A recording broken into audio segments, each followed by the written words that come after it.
You're lying about needing to stay in the hospital longer. You just want to avoid doing housework. Why don't you hurry back and make yourself useful to me? The first thing that greeted us when we entered Emily's house was Ken's incredibly vile shouting. Even though Emily just gave birth and her body has yet to recover fully, Ken was mercilessly yelling at her.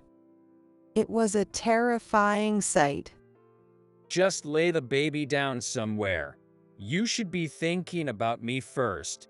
Get to taking care of me right now. Ken had forcibly brought Emily home from the hospital, where she had been staying due to her slow recovery. He continued to hurl abuse at her, even though she looked pale and was on the verge of collapsing. Emily, holding her newborn baby, was made to sit on the hard floor, unable to resist. For a moment, I was stunned by the scene, but I couldn't stand by any longer and rushed over to Emily. Stop right there. Just as I was about to reach Emily, her mother-in-law, Sarah, who had come to visit her house with me, shouted and blocked my way. What was this? Were they planning to torment Emily together? I couldn't let them put Emily through this any longer. I brushed Sarah aside and tried to hug Emily. At that moment, with a demonic expression, Sarah shouted, "Enough already," and raised her fist. She was going to hit me. I covered Emily and closed my eyes. The next thing I heard was a dull thud as something fell to the ground. What was that sound? Fortunately, it seemed we hadn't been hit.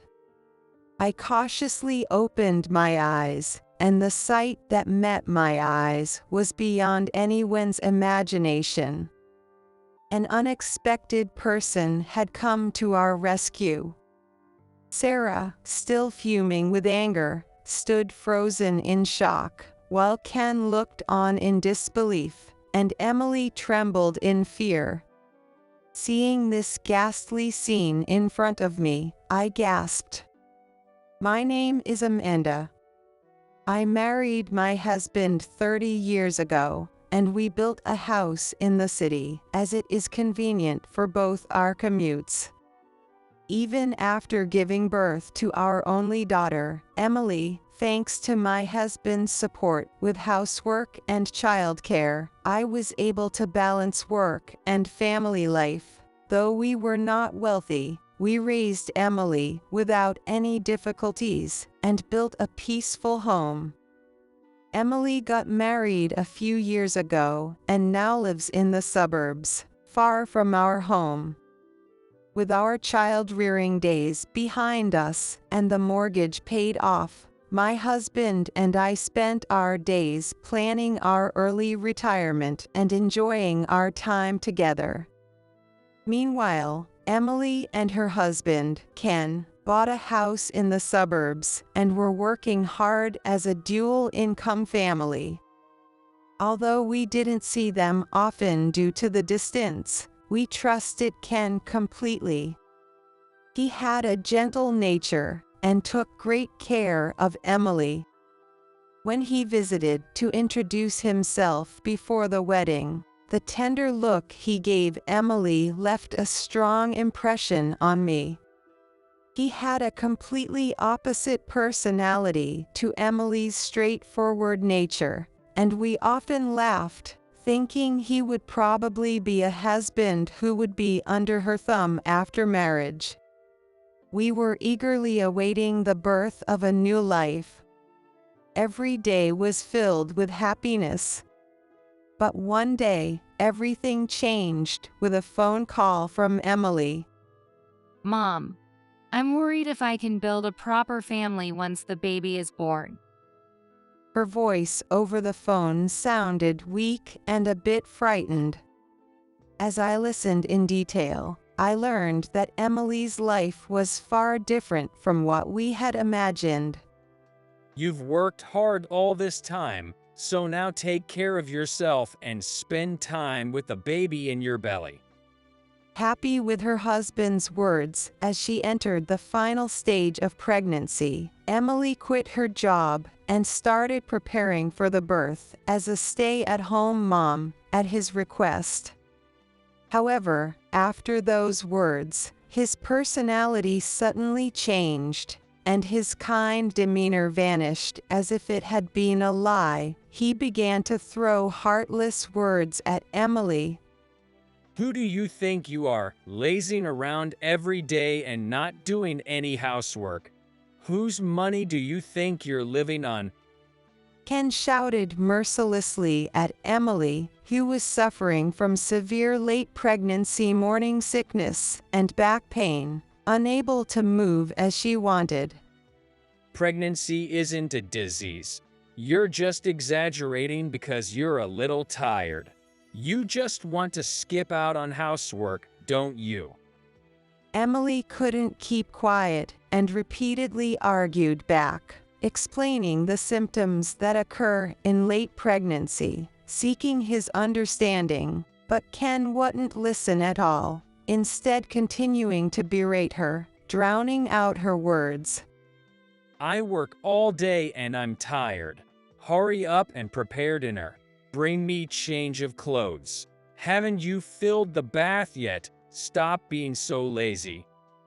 With her hormones in disarray from the pregnancy and being subjected to her husband's heartless tirades every day, Emily became trapped in negative thinking, constantly expressing fears about the future. This was a side of Ken we couldn't imagine from the kind person we knew.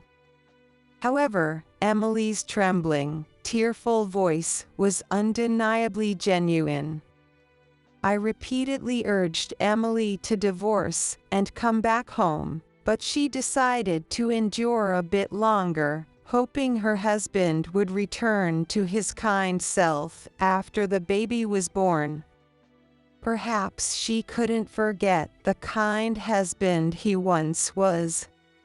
But I couldn't leave my precious Emily and grandchild with Ken, who had such a drastic change in personality. Thinking this, I encouraged Emily to seek help from Sarah, who knew Ken the best. Emily's father-in-law, Tom, had already passed away, but Sarah was still alive and lived near the couple. I believed that Sarah, having experienced pregnancy and childbirth herself, would surely side with Emily. However, Emily said, Sarah told me I could always consult her if I was in trouble, but she hasn't contacted me once since I got pregnant. This only deepened my mistrust of Sarah. Could it be that Sarah was aware of Ken's wrongdoing and chose to ignore it? Perhaps Sarah was secretly manipulating Ken. Ken's drastic change was hard to believe, especially given the gentle look he had shown Emily when we first met. It's entirely possible that Sarah was behind it. Various speculations ran through my mind. If no one nearby was on Emily's side, then I had to protect her myself. I continued to call Emily frequently and listened to her talk.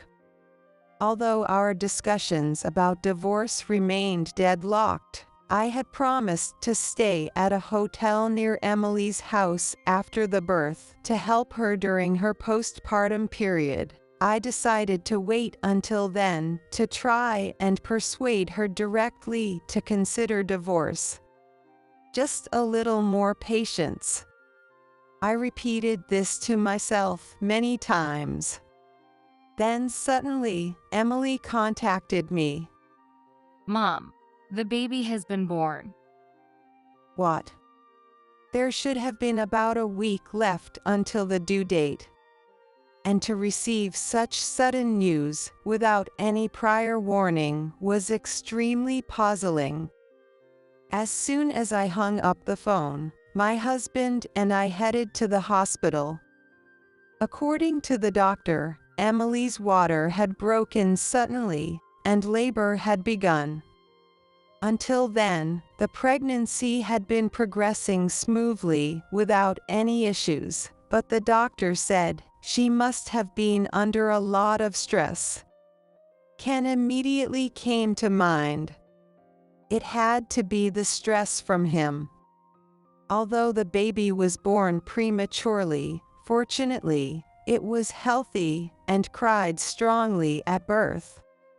However, Emily had lost a lot of blood during the delivery and was under observation by the doctor, lying in bed. She couldn't even hold her newborn baby, as multiple tubes connected her to various medical devices. I stayed at a hotel and went to the hospital every day to take care of Emily. Emily's body was gradually recovering, but it seemed it would still be a while before the doctor would allow her to be discharged. One day, while my husband and I were walking down the hospital corridor to visit Emily, we happened to run into Ken coming from the opposite direction. He had probably just left Emily's room. Normally, we would share the joy of the baby's birth, but my irritation grew due to Emily's stories about him. He also seemed inexplicably irritable. Wasn't he happy about the birth of his child? Ken, it's been a while. Congratulations on the birth of your adorable baby. Are you here to visit Emily today? I suppressed my irritation, put on my best smile, and spoke calmly. Oh, Amanda, thank you for always taking care of Emily. How long does she plan to stay in the hospital? It's been a week since the birth, and she still hasn't been discharged. She must be asking the doctor to keep her in. Ken's attitude left my husband and me speechless. Ken was a different person from the one we met before the wedding. Thinking about how Emily endured such nasty comments from Ken every day made me even more upset. Can't you do something about her laziness? She's using pregnancy as an excuse to laze around and avoid housework. And now, she's extending her hospital stay just because it's comfortable. How long does she plan to neglect me? Before encountering us, he must have bombarded Emily with complaints and sarcasm in the hospital room. Even after that, his irritation hadn't subsided, and he directed his frustration at us. Ken, that's enough. How can you speak like that? Are you really Emily's husband and the father of your child? Grow up already. Emily is going through a tough time right now. You can take care of yourself. Stop acting like a spoiled child. My husband, usually calm, had finally reached his breaking point. With an expression I'd never seen before, he glared harshly at Ken. It seemed Ken had never been reprimanded so severely before. He fell silent, his face turning pale, and began to tremble slightly. He looked like a young boy scolded by his parents. He's a weak man who only acts tough around those weaker than himself. That's why he became overbearing as soon as Emily quit her job and lost her income. Emily could never be happy with a man like him. I was certain of this as I headed to Emily's hospital room, glancing at Ken's frightened expression. There was nothing more to say to him. The next day, as usual, my husband and I visited Emily's hospital room in the early afternoon. But when we entered, we were stunned by the unexpected sight. The bed was neatly made, and Emily was nowhere to be seen. We stared at the empty bed for a while. What on earth was going on? Just then, a nurse came into the room and removed the nameplate with Emily's name from the bed. "Excuse me, where did the patient in this bed go?" I asked the nurse hastily. She looked surprised and answered quietly, This morning, her husband came and took her home. The doctor tried to persuade him to let her stay longer, but he wouldn't listen and insisted on home care. Ken had ignored the doctor's advice and forcibly taken Emily home. We felt a sense of danger for Emily and hurried out of the hospital. We got into a taxi and headed to Emily's house. Suddenly, my phone rang and I quickly answered. It was Emily. Mom, help me. I'm at home. I can't stand up because of anemia. Emily's faint voice was desperate for help. She must have called when Ken wasn't around. We had to save Emily as soon as possible. My husband looked at me and nodded firmly. "Emily, hang on, we're on our way." Ken was likely in a very agitated state. It might be difficult for just the two of us to persuade Ken and rescue Emily. So we contacted Sarah and asked her to come to Emily's house. We briefly explained Ken's recent behavior, and Sarah seemed to understand. However, this was a huge gamble for us. Sarah might side with Ken. She could easily take her son's side over us outsiders. But Ken's actions were inexcusable. We couldn't justify forcibly discharging a patient who needed rest for his own selfish reasons. Sarah needed to know this unforgivable reality. The taxi carrying us finally stopped in front of Emily's house. We hurriedly got out of the taxi and stood at the front door. My heart pounded so hard from extreme tension that it felt like it was beating through my entire body. With trembling hands, I reached for the doorknob and pushed it. The door opened with a slight click. It wasn't locked. I signaled my husband with my eyes and entered the house. He nodded and followed me. Suddenly, we heard Ken's shouting coming from the living room. "You're just using childbirth as an excuse to avoid housework. Why don't you hurry up and get discharged so you can be useful to me?" We quickly moved through the hallway and peeked into the living room, only to be confronted by a horrifying sight. "How many times do I have to tell you? Stop sitting around and start working. How long are you going to neglect housework? Even with that face, you won't fool me." Emily was breathing heavily, her face pale and her eyes so vacant they seemed ready to close at any moment. Yet, she was desperately holding her baby, sitting on the hard floor. Despite Emily's condition, Ken continued to hurl insults at her. "Just lay the baby down somewhere. Think about me first. Take care of me right now." How could he say this was laziness when Emily looked like she was on the brink of collapse? This situation was far from normal. Enough already. My husband couldn't stand it any longer and stepped in front of Emily, glaring sharply at Ken. At the same time, I rushed to Emily and hugged her. "Emily, it's okay now." Ken's eyes widened in surprise at our unexpected appearance, and sweat beaded on his forehead, trickling down his cheeks. What?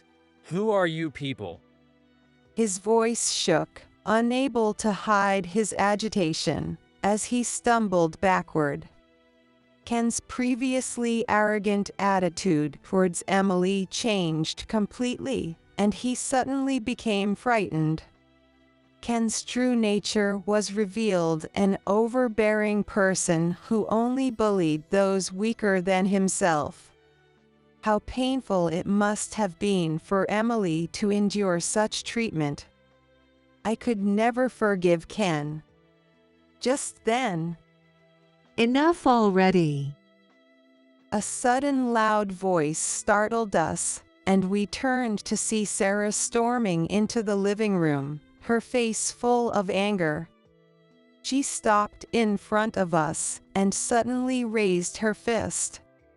Was she going to hit Emily? Why did Emily have to suffer even more? I tried to protect Emily, covering her trembling body with mine and closing my eyes. Then I heard a dull thud of something falling. It didn't hurt. Apparently, we hadn't been hit. I cautiously opened my eyes to see Sarah standing tall, and behind her, Ken lay on the floor. Ouch. Mom, why did you suddenly hit me? Ken, tears in his eyes, held his cheek and rolled on the floor. What was happening? My husband and I were stunned by the sight. Sarah then turned to us, gasping, and suddenly apologized. I am so sorry. I had no idea my son's behavior towards Emily was so terrible. As she apologized deeply, her voice trembled. If I had been more involved, maybe this wouldn't have happened. My son told me not to contact Emily because she found it burdensome, and I foolishly believed him and refrained from reaching out. I'm truly sorry. Even as we repeatedly urged her to raise her head, Sarah remained still. Then Emily, summoning her strength, spoke up. I never said it was a burden. I was very happy when you told me I could talk to you about anything. It became clear that Ken had also distorted the relationship between Sarah and Emily. Shut up. Don't say anything unnecessary. Suddenly, Ken stood up and raised his hand toward Emily. Danger. I moved to shield Emily once more, and my husband tried to restrain Ken, but at that moment, there was a sharp slap. Ken, slapped twice on the cheek, collapsed onto the floor, eyes wide in shock, looking up at Sarah. Mom, what are you doing? Aren't you on my side? I'm your son. Sarah's hand was trembling. She clenched her fist tightly, struggling to suppress her rising anger. My son, I don't remember raising such a pathetic man. You are a coward who bullies the weak. However, she couldn't suppress her anger, and it exploded. Sarah fiercely scolded Ken. Emily doesn't have her parents nearby to rely on. That's why I told you to support her. How could you let her down like this? We were astonished by Sarah's words. She hadn't distanced herself from Emily, she was genuinely concerned for her. Pregnancy is far more taxing on the body than men realize. I repeatedly told you to do as much housework as you could and to let Emily rest after she was discharged, but you ignored everything I said. Hearing Sarah's words, Emily broke down in tears. It was as if the tension that had held her together suddenly snapped. I gently picked up the baby and helped Emily lie down on the sofa. And then you forcibly discharged her and demanded she take care of you. Who do you think you are? Can't you do anything on your own? How can someone like you be a father? Get your act together and start over. Ken, unable to resist Sarah's furious tirade, shrank smaller and smaller, muttering, I'm sorry," in a small voice. How could you let Emily, in such a weakened state, sit on this hard floor? You sit there for a while too. Defeated by Sarah's forcefulness, Ken, exhausted and looking as if his soul had left his body, sat down on the hard floor, staring blankly at one spot. Then my husband, Sarah, and I began discussing Emily and the baby's future. Sarah repeatedly apologized to Emily, promising to do whatever she could to help. Emily then sat up and said, I'm considering divorce. Her color seemed to have returned, suggesting she was feeling better. As we nodded in agreement with Emily's decision, Ken suddenly stood up and rushed over to her. You can't be serious about divorce. Please don't say that. I can't live without you. He quickly changed his tone, as if all his previous insults had been lies. I can't do this anymore. I hoped you would change after the baby was born, but I'm at my limit. Emily refused to look him in the eye, shaking her head no matter what he said. Please, I'm truly sorry for everything. I'll do anything from now on, including helping with the baby and housework. Just don't divorce me. Ken begged repeatedly, but his plea was not accepted, and he was finally excluded from the discussion. The four of us agreed that Emily would return to the hospital for further care. Once she was well enough to be discharged, she would stay with us for a while. This house is strangely clean. Despite my absence, everything is so tidy. Emily remarked while packing for her return to the hospital, tilting her head in suspicion. Indeed, the entire house was impeccably organized. Ken, who couldn't do any housework, couldn't possibly have cleaned so thoroughly. Sarah and I exchanged glances. Sarah repeatedly asked Ken, You cleaned this place so well, but he remained silent, his eyes darting nervously. He was definitely hiding something. Following his gaze, eyesight was directed at the trash can. In the trash were several crumpled pieces of white paper. I picked them up and smoothed them out, restoring them to their original shape. They turned out to be flyers for a housekeeping service and several business cards from nightclubs with women's names on them. When I looked at Ken, he averted his eyes with a guilty expression. The passbook that was kept here is missing. Suddenly, Emily cried out. What do you mean the passbook is missing? Before I was hospitalized, I definitely put it in this drawer. It's a very important passbook. We've been saving every month since we got married for our future child.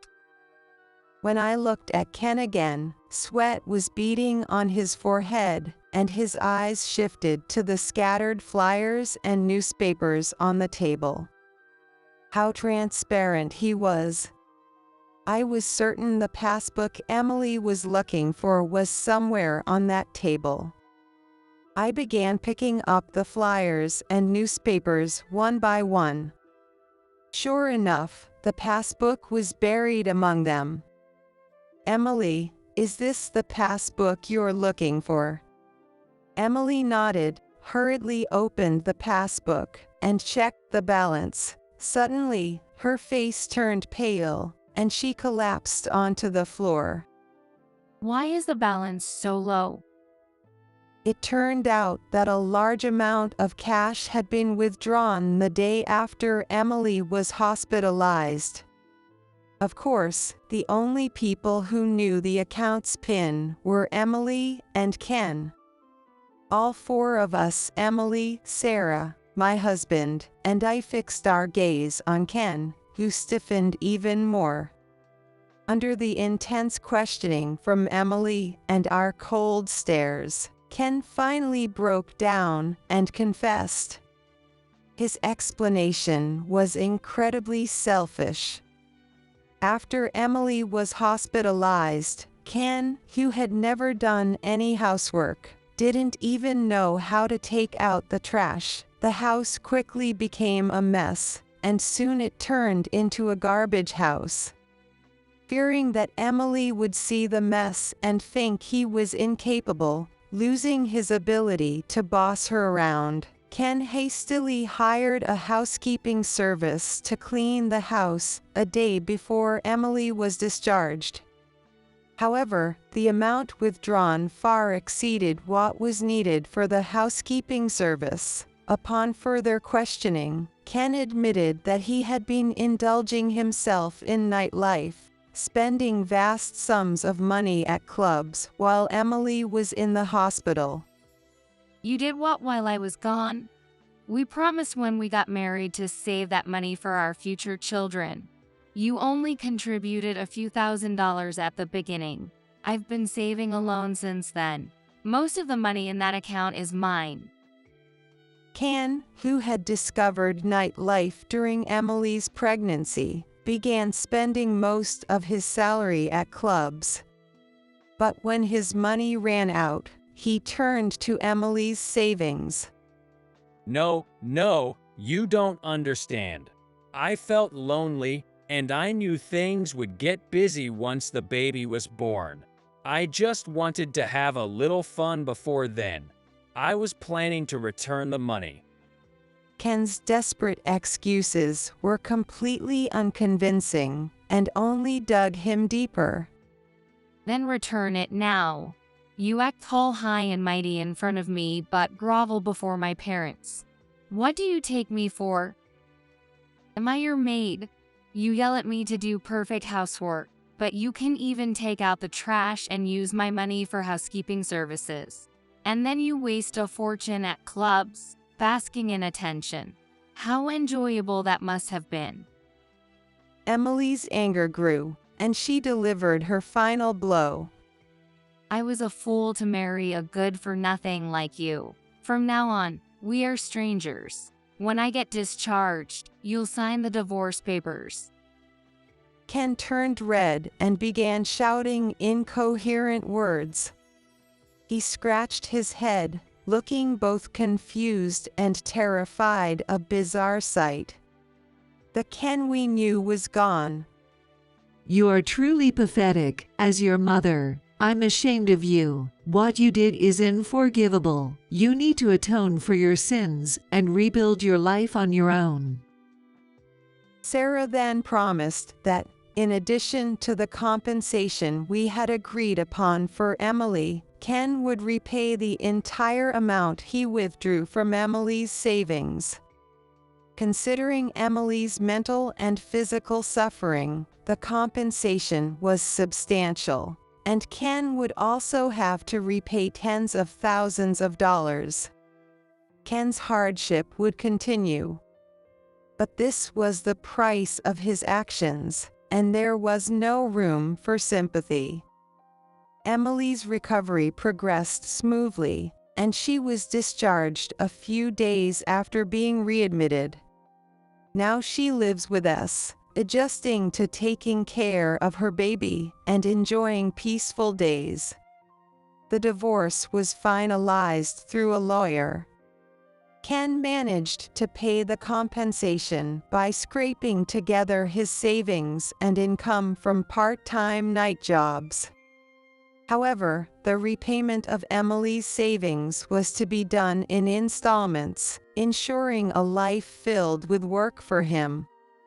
Ken begged Sarah to take him back, but she disowned him, saying, "I have no room for such a disgraceful person." He was forced to live quietly in his house, still burdened with a mortgage.